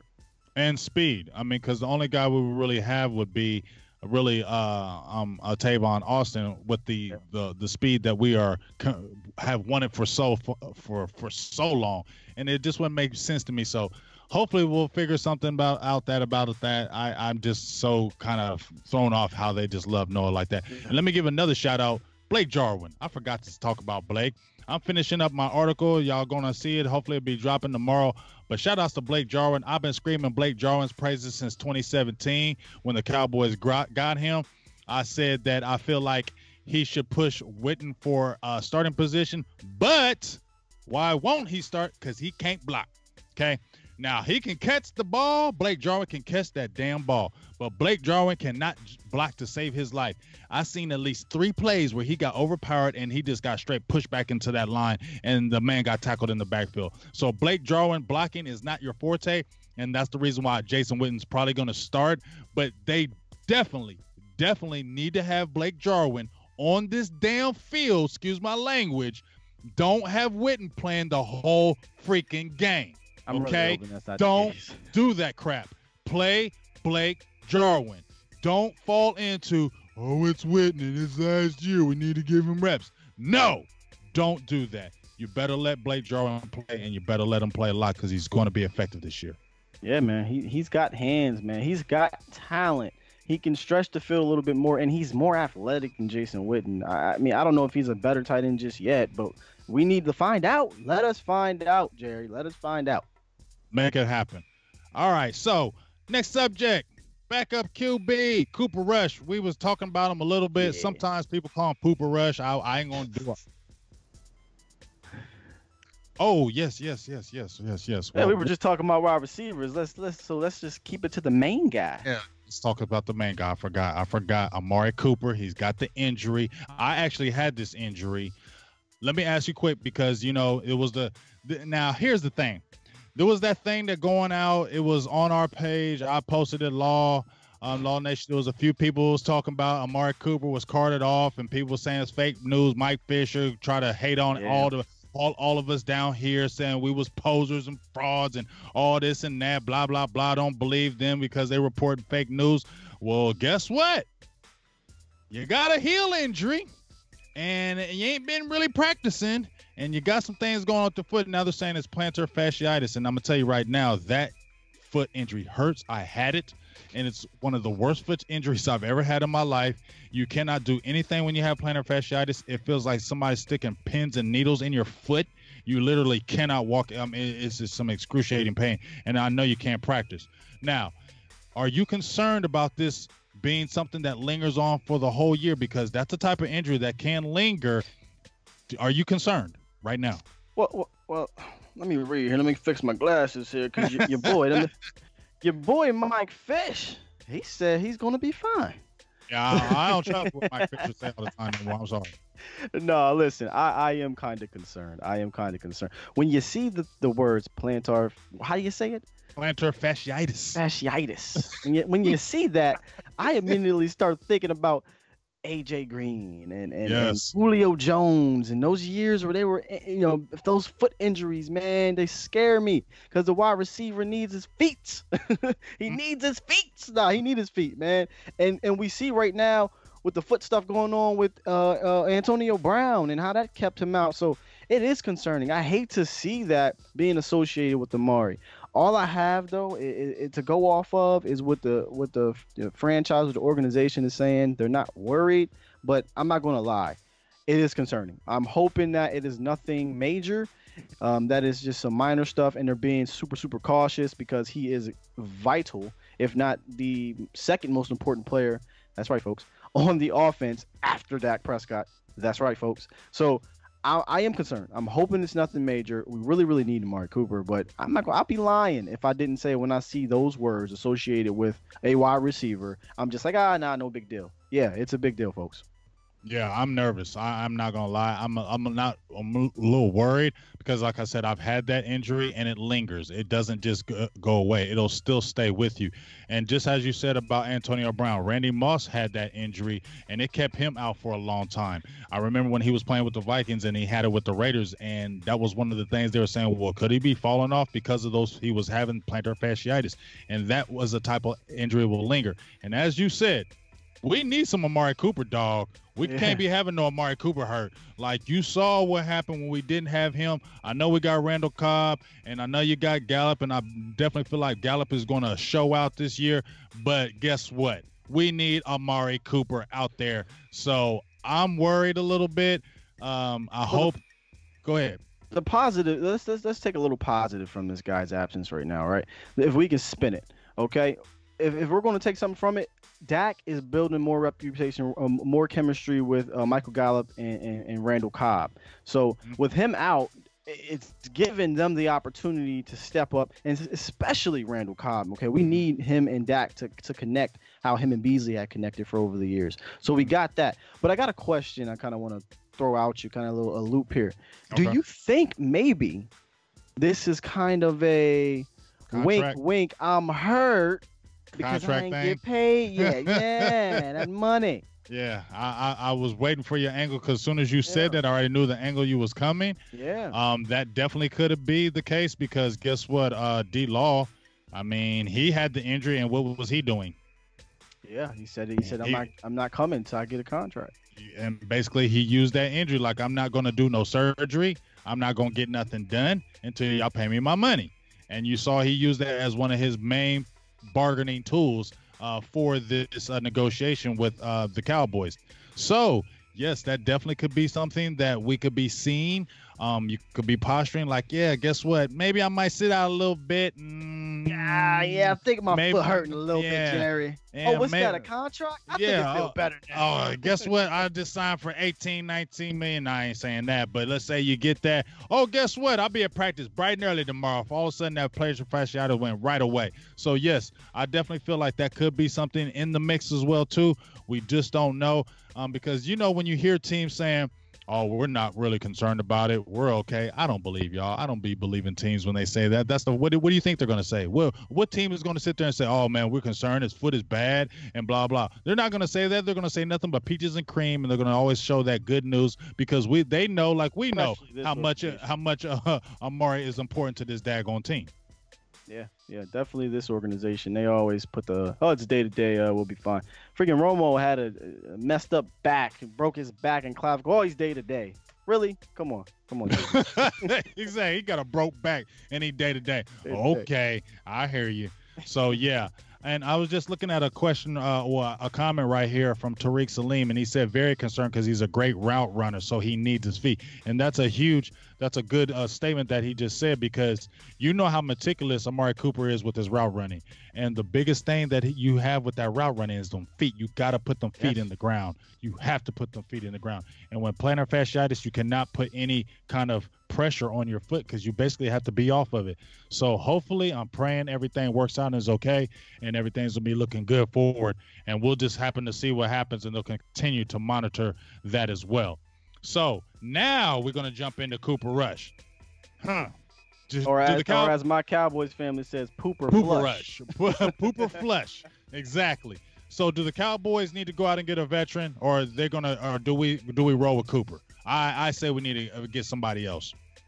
Oh, you want me to tell you what I think they're going to do? Or want me to tell you what I think I tell you, I want both of your thoughts and feelings. What they going to do is keep Cooper Rush. I know. Okay? And it sucks. Okay? What I think they should do is go out and acquire a backup quarterback. Go out and acquire a veteran quarterback.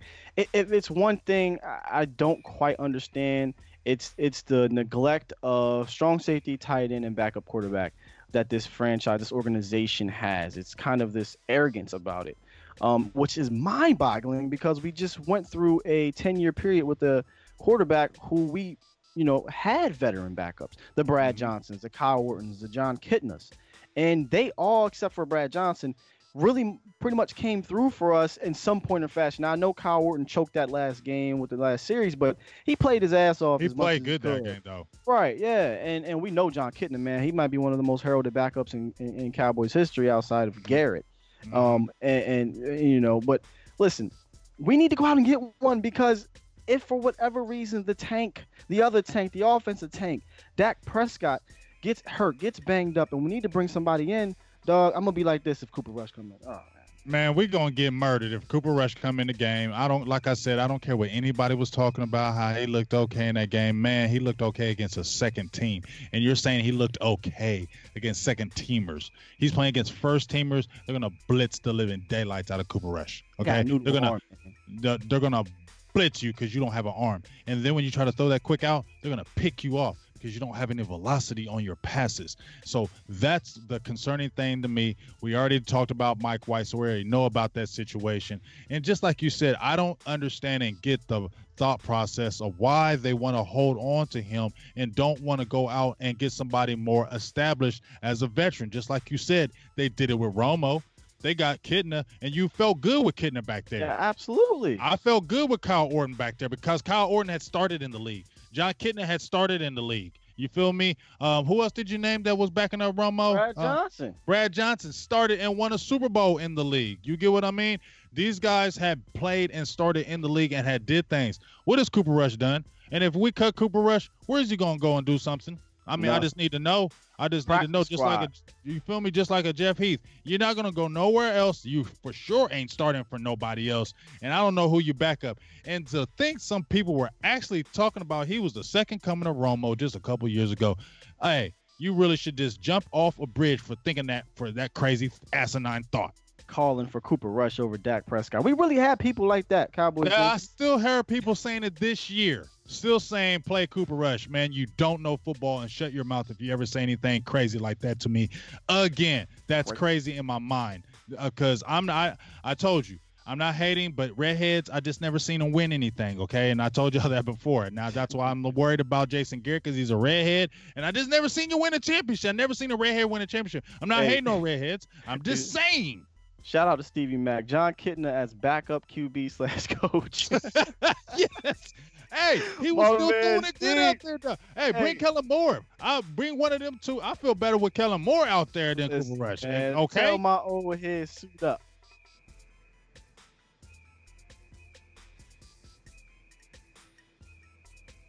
Let's find it. Oh, can you imagine Paxton Lynch? Can you imagine Paxton Lynch on this team after what Jerry Jones said to everyone that's trying to acquire him? Oh my goodness, it will be nuts. Especially if Dak goes into the season without a contract and say he has a 2-3 interception game. He got Paxton Lynch back there. Oh my God, I don't. Yeah. The problem is, I'm going to keep it real. I haven't kept up on the backup quarterbacks, but I will definitely dabble in there right now. I mean, not right now, but I definitely am going to dabble in. Honestly, them guys like McCown, those Josh McCown type dudes that are in the league forever and they play for teams, them are the type of dudes I want, okay? Because they can come in and win a couple games. They don't need to play all season, but they can come in and win you those couple games. And that's why I like those type of guys that have been in the league 10, 12 years and have played forever. Big game. I'm gonna mention one that's going to stir the pot a little bit. Now I really don't care. But why? I mean, I know this is never, ever going to happen because the league is the league and the Cowboys are the Cowboys. But the best quarterback out there right now, bar none, is Colin Kaepernick. Okay? He is the prototypical guy to back up Dak Prescott. It's unbelievable that he's unemployed. That's a whole nother show, be honest with you.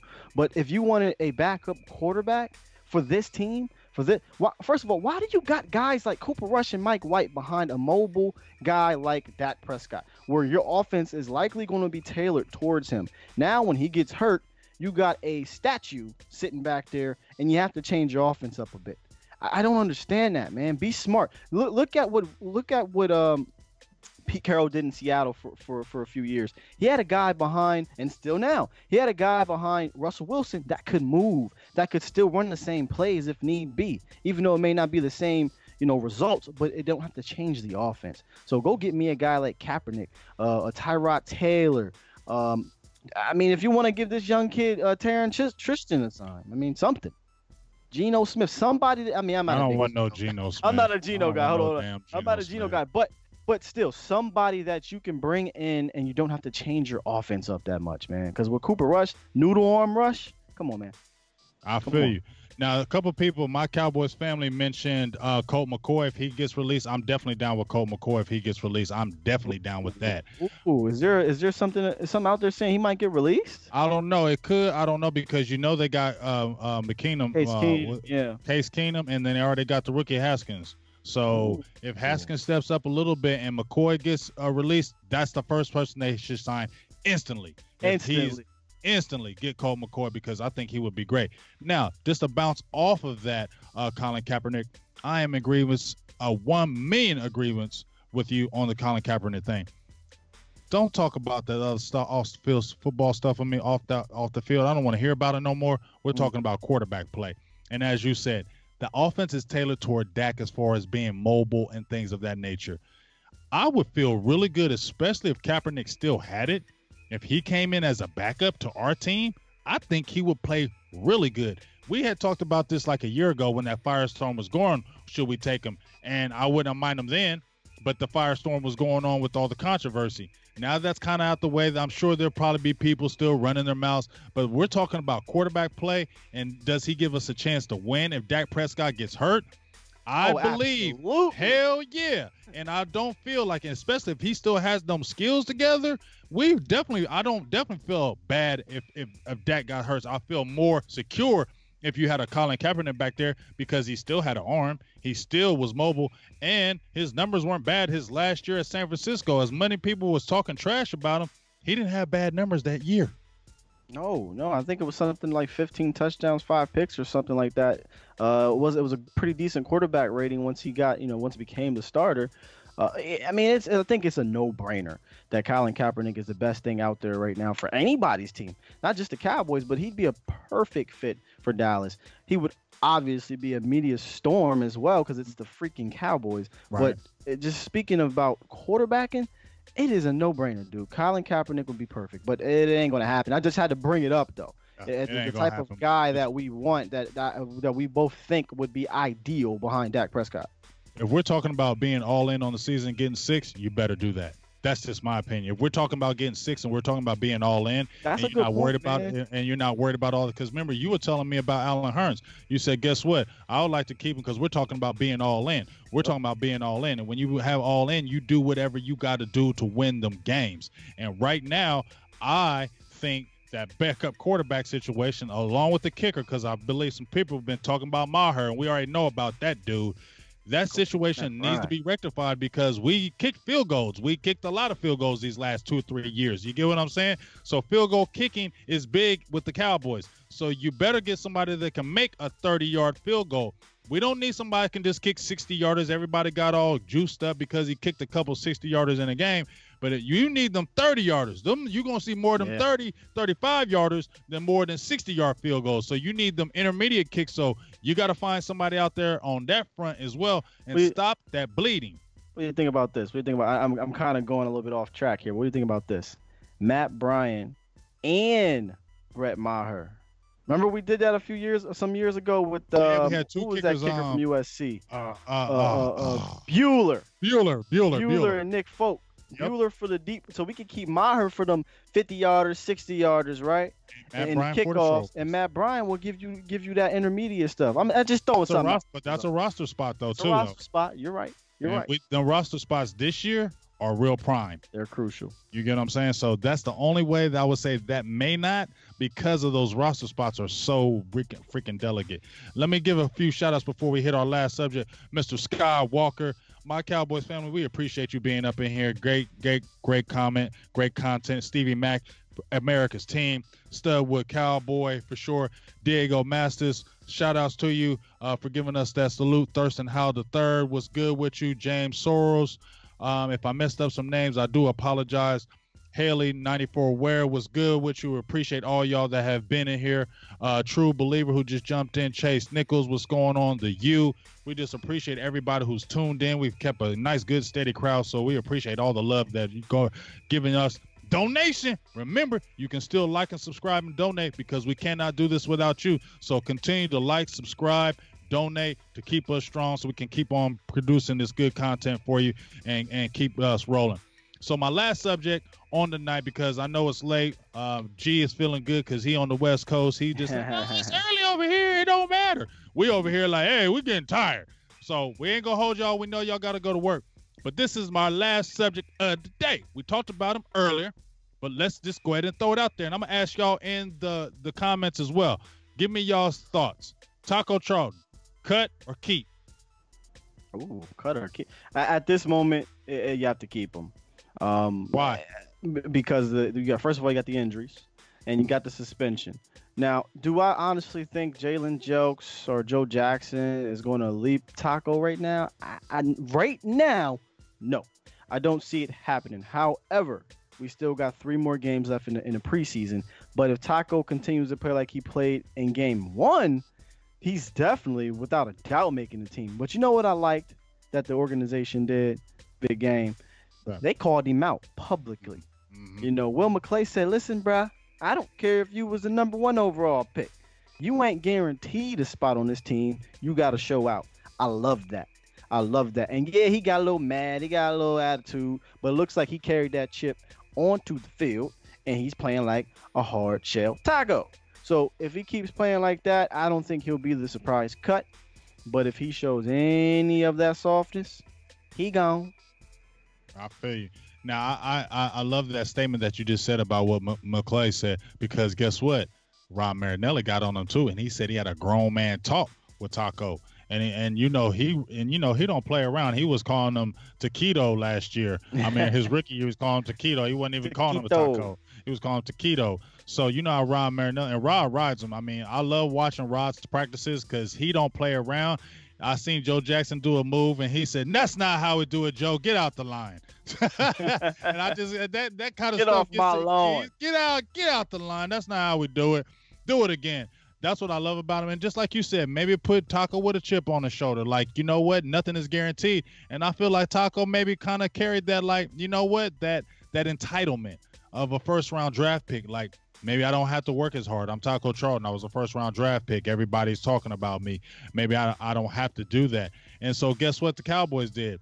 They drafted Joe Jackson, Jalen Jelks, got Daniel Wise, Robert Quinn, Kerry Hyder Jr., and said, "Oh, okay, well, you think you're Taco? Well, we just brought in 5 players. Now, work." You get what I'm saying? So I agree with you in this. I think the thing that saved Taco to me was Robert Quinn getting hurt. I feel like if Robert Quinn didn't get hurt, I think he could have. It was a high probability he was going to see them walking papers. But I think that depth now, because they're going to need it. And as you said, he had a good performance against San Francisco. He was constantly in that backfield. He was, he was making plays. He hit a couple. He hit Nick Mullins one time. Really, he laid him out real good on one play. But the thing is, he was actually getting in that backfield, and that's what we all been wanting and waiting to see from Taco. So I think they're going to keep. I say keep, but more so depth than the player as of right now, in my opinion. What do you? Here's the thing. We talked about this on the last show we did a few weeks ago, about the depth and everything. But with Quinn out officially now for 2 games, right? Is he your starter over there, or are we forgetting about Tyron Crawford? Wow. You know what I mean? Wow. Because I don't think we're starting a Dorrance Armstrong or Jalen Jelks, Joe Jackson. So by default, does he stay? Which I hate for it to be that way. But by default, is he going to be the starter? That's a good question. The Quinn thing hurts us a little bit in regards to that. But maybe we'll see if it's going to be a blessing in disguise with this Taco thing. Maybe he sees his. Now, my Cowboys family just said in the comments, Dorrance will start over Taco. I got to see it. I got to see it first. I love Dorrance's ability over Taco. But as you said, this is gonna be some crazy stuff on these roster cuts, especially with this D line, because just as you said, I wasn't even thinking about Crawford, and then we got Lawrence coming back. They said Lawrence should be back week 1, so you got all these guys getting into this rotation. That rotation is gonna cut down. That rotation is gonna cut down when Lawrence comes back, and then like you said, Tyrone Crawford. Tyrone Crawford comes back. You got Malik Collins and Antoine Woods. Who starts at that right end? You get what I'm saying?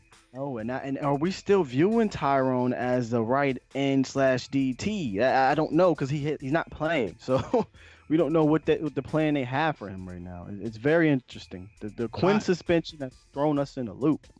And here's the thing I have made. I talked about a couple days ago. What would be a surprise cut to you? And I brought up Tyrone Crawford. I don't think it happens, but that would be a surprise cut. I mean, I know Tyrone Crawford's the veteran. He's one of the stalwarts, but he is making $10 million a year, $9 to $10 million a year. And I do think they said they would save money if they cut him.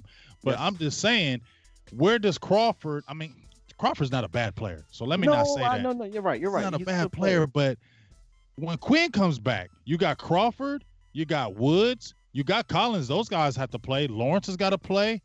Who is going to be starting on that right end? Who is going to that's going to be a really big question, and who's going to be in that rotation, and somebody's going to get cut off because, as you said, Kerry Hyder was putting some pressure in that game against San Francisco as well. Does Kerry Hyder make the team? That's going to be a really tough – I think that's going to be the toughest position to cut this year, and we're going to lose some players that we're going to be really upset about. Yeah, absolutely. Hey, fans, real quick, make sure you guys get some questions for us so we can attack that after this here. But get some questions for us, y'all. I don't know, man. This Crawford thing, I think he stays. I don't think he'll be a surprise cut because, for one, what are we going to use the money on at this point? You know what I mean? There's no one out there in free agency. And for 2, and I'm gonna keep saying it, if we're going for the jugular, you got to keep these players. You got to keep players like Tyrone Crawford. Especially the vets. Yeah, definitely the vets because he's versatile. He's a leader. He's a good player, man. He makes plays when he can. So you got to keep a guy like that. But I don't know what to do at that right end because here is the wild card, folks.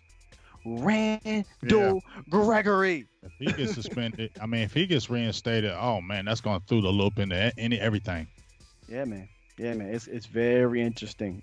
But it starts with Taco, because if Taco plays the way he is, if he's playing like that hard shell Taco and not like my man called him a vegan Taco, if he plays like that hard shell Taco and he's got that, all that good stuff inside, then we be all right for the time being. They can figure it out from there. But if Taco falls off, now that kind of springs us for a loop, because now we're playing a lot of young guys that have not played a lot of snaps. So we better hope Taco makes the team. Yeah, well, we're gonna see. Well, let's get these questions in here before we head up out of here. I got a question from Thurston Howe III. Can we kick Jalen Jukes inside? What's your thoughts, Will? I don't know. You've seen him up close. I mean, I seen him, on film, and he doesn't seem like that. He seemed more of a slender type guy. So I can't really see him going inside, banging around with the 330-pound guards. I personally don't think they will kick him inside. He's bigger than he looks when you see him up close. And he played inside at Oregon. That was his whole junior year. He played mostly, I believe, the 3 tech. They kicked him outside his last year. Wow. Yeah. And I think that's one of the things that kind of and when he played inside, dog, he had 7 sacks. He had 7 sacks when he played inside. His sacks actually went down when they kicked him outside last year. He ended up only having, I believe, 4 to 5 sacks. But you could see one of the reasons why they moved him outside, because he was getting overpowered by those guards because he just wasn't big enough. But he has so many moves.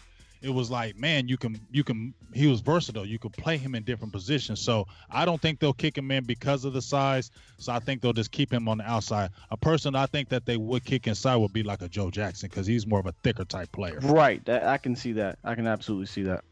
All right. And I got another question from Skeptical Fan. Do you think Zeke is missing valuable time? Yeah, absolutely he's missing valuable time. But here's the thing. Will it really affect Zeke? I highly doubt it, because what do we know? What is one thing we know about Zeke at the start of the year, man? He does not come out guns a-blazing.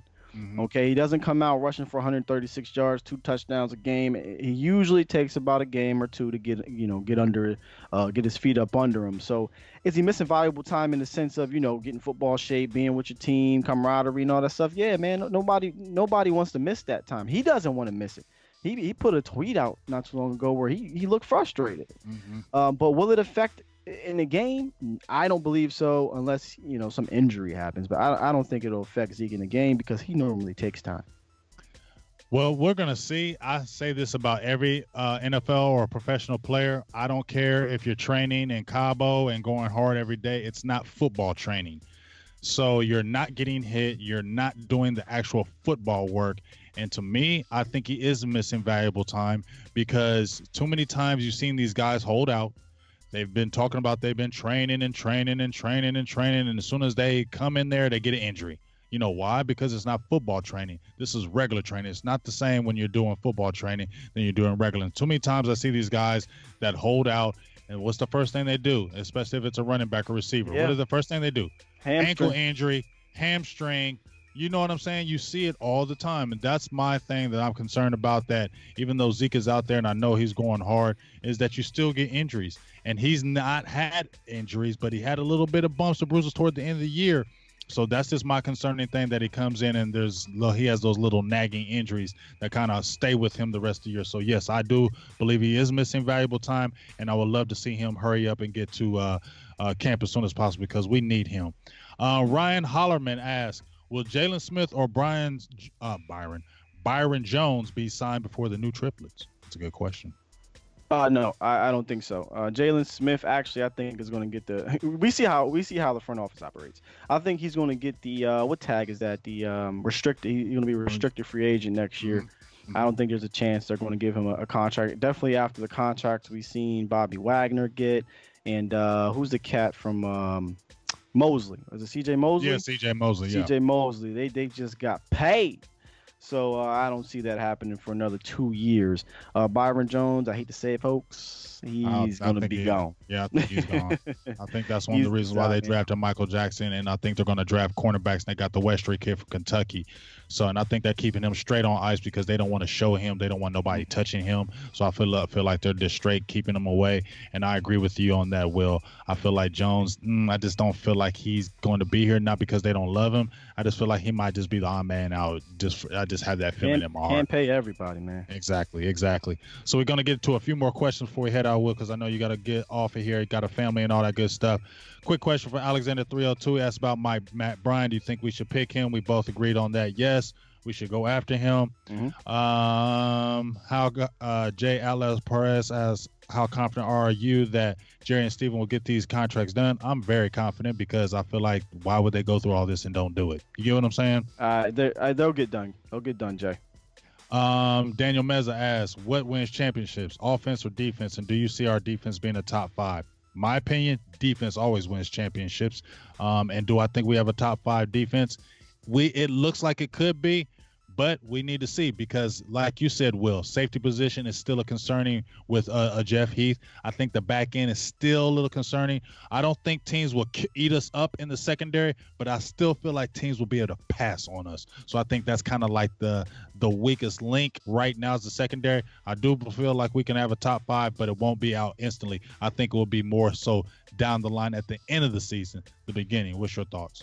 Do I think offense or defense? I think both of them. I think they both win championships.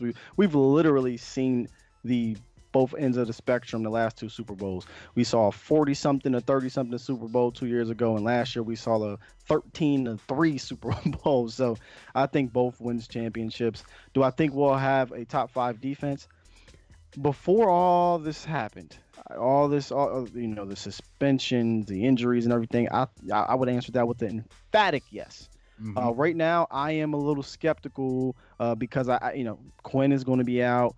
What's going on with Tyron Crawford? Byron Jones got with the surgery. D-Law. I need my boys back, man. I need my horses back. I think with everybody back, everybody healthy, this defense has so much talent.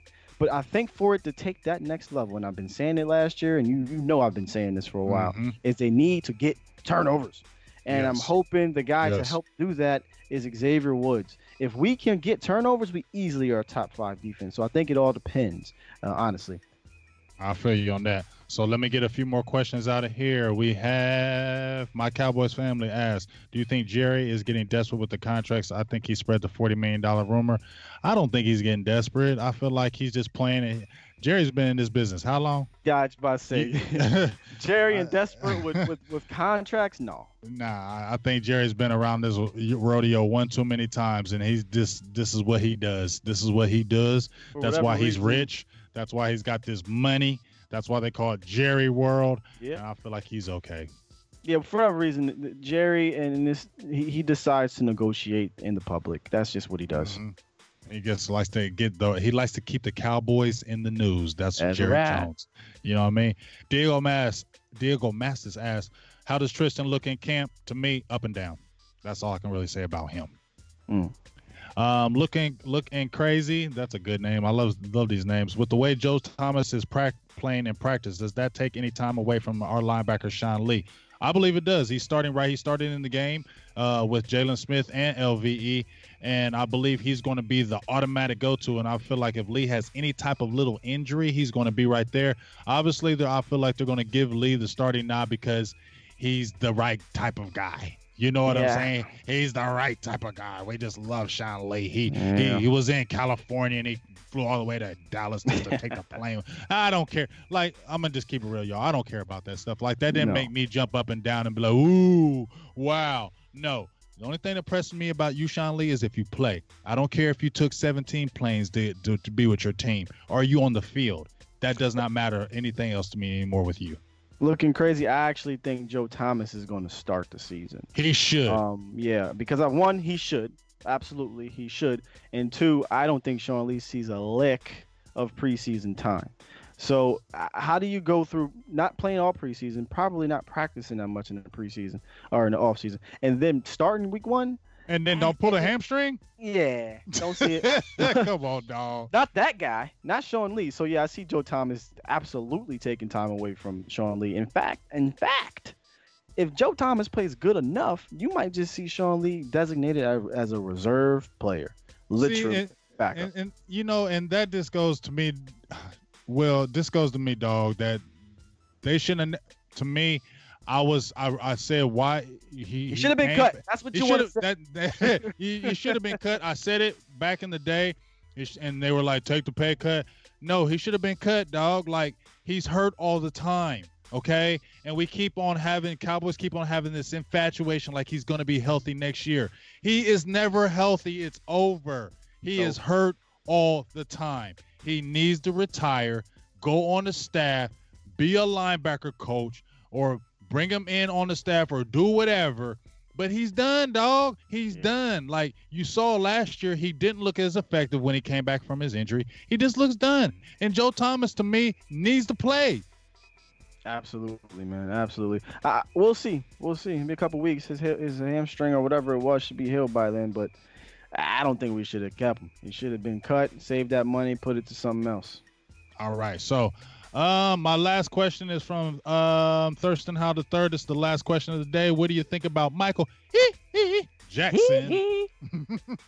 You know how I felt. He was part of my Mike, and Mike on the fall list. But no, seriously though, I'm hoping that he becomes a staple in the future. Right now though, I don't. If we see Mike Jackson in the top 3 rotation, something happened. Yeah. Something happened, and it ain't good. No, I do not want to see Michael Jackson in the rotation right now. Just like you said, I don't think he's a bad player at all. I just think he's a rookie. He's just not ready. Cornerback is a very tough position. I played it when I was in school. It's not the easiest position, especially when they put you out on the island. I mean, as I said before, the receiver is running forward. You are running backwards. So right there, the receiver has the advantage over you. People do not understand that. When they're talking about playing the cornerback position, that is tough. Do you understand you are running backwards? You're running backwards. He's running forward. He makes a cut. You have to drop on a dime to know where he is cutting. You got to have your hips. You got to be able to swivel. So it is one of the toughest positions to me to come in and be effective. And now you're talking about, guess what? You got Byron Jones and those other guys. Just let him learn. Don't put him on the field unless you really have to. Put him in some small packages here and there. Maybe blitz him here and there. Who knows? But bring him along slowly. I do not think he's ready, and I think he's just a guy that you kind of just got to bring along gradually and see how he progresses as the season goes on. Yeah. I ain't saying he's bad, but he got to look at the man in the mirror and shake off them nerves. Man. So that you he can shake beat all it. that. Please. I like that. I'm looking at the man in the mirror. You feel me? Feel you. So, hey, man, dog. Hey, man, this was great. This was really good show today, tonight, this morning, the AM, whatever you want to call it, Rary Cat, the late night hype. Appreciate everybody who jumped in, tuned in, especially my Cowboys family. They actually did a show, and then they jumped in with us, and that's just like super dedication to me. So big time salutes to y'all. I love y'all for life, and shout outs to everybody. We kept a real good, steady crowd today. A lot of good comments, a lot of good interaction, donation. Appreciate you, Daniel Mezzo, once again for the donation today. Remember, continue to like and subscribe to Silver and Blue Nation. Big Game James. Tell them about what you got going on. Anybody who didn't hear at the very beginning, Will, I know you got your stuff. You got your little podcast going on over there. And also, you just started your YouTube page. Please tell them where they can find you out. And me and you are going to be getting some popping later on, but let them know where they can find you. Hey guys, listen, I just got on YouTube under my podcast stuff here. You can find me at Skywalker Steele. That's Skywalker Steele. I appreciate the shout out in that, and everyone else has been shouting me out. This is awesome. I love doing this with producer G and Big Game James. You will definitely be seeing more of us. But in the meantime, like I said, you can find me on YouTube, Skywalker Steele. And on Facebook, you can find me running the Dallas Cowboys True Fans page. That's Dallas Cowboys True Fans. You can find that facebook.com/DC True Fans. And on Twitter, @BecauseCowboys. Everything Cowboys, all my thoughts, quick thoughts, I throw them right on there. And I keep you guys fresh. I try to give it to you different, try to give it to you raw, try to give you the real. So yes. Definitely click that link, follow, and engage with me, man. I'm always engaging with the fans. I'm always engaging, trying to talk back and forth. I learned some things from you guys, and hopefully you learn some things from me and you enjoy what I've got to say.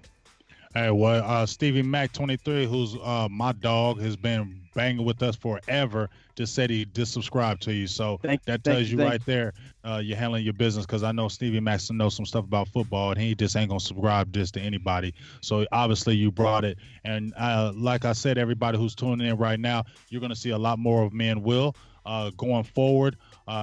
Banging out shows along with Producer G. You know, Producer G is always going to be. We're going to be doing our thing. But guess what? We got this fire that we ignited a long time ago, and we rekindled that fire. And now we're going to make it blaze out, and you're really going to see some real hot stuff coming up. One more thing. Make sure you check in. Week 1's coming. Our theme song is coming along. I sent the samples to my girl, Producer G. They was loving and feeling it. Wait till you hear it, Luke. Why do I call you Luke? You just made me feel like Luke. Like you are for real, Luke Skywalker. I'm for real. Like I be trying to stop myself. I'll be like, I'm about to call him Luke. Don't say that. What he's talking about? Like I said, he gave it a nickname, Young Skywalker, and I turned it into Young Skywalker, Luke Pod Talker, and now he calling me Luke now. Like that's all right. That's all right, Yoda. That's all right. So yeah, that's going down. Luke, the Force be with you, dog, because it's the Force that keeps going. But make sure y'all check this theme song out, man. This thing is going to be popping. It's going to blow. Y'all going to love it. I'm telling you, I'm not just saying this because my son produced it. I'm telling you, if you want to go check out my son, it's Kid Columbus. He's got his own YouTube page, got his own record label, Kid Columbus with K-I, capital 2 Ds. Columbus. He's on YouTube, got some real banging music, really good artist. I'm not just saying this because of my son, because if my son was trash, he would not be doing our theme song, and I would not be hyping him on the show. I would be telling you, he all right. Straight. So make sure y'all checked it out. So without that further ado, Silver and Blue Nation, Big Game Dames. I'm sleepy. Big Game James, Producer G Voltron, Luke Pod Talker, Mr. Skywalker, and we are out, and we'll talk to y'all soon. Peace.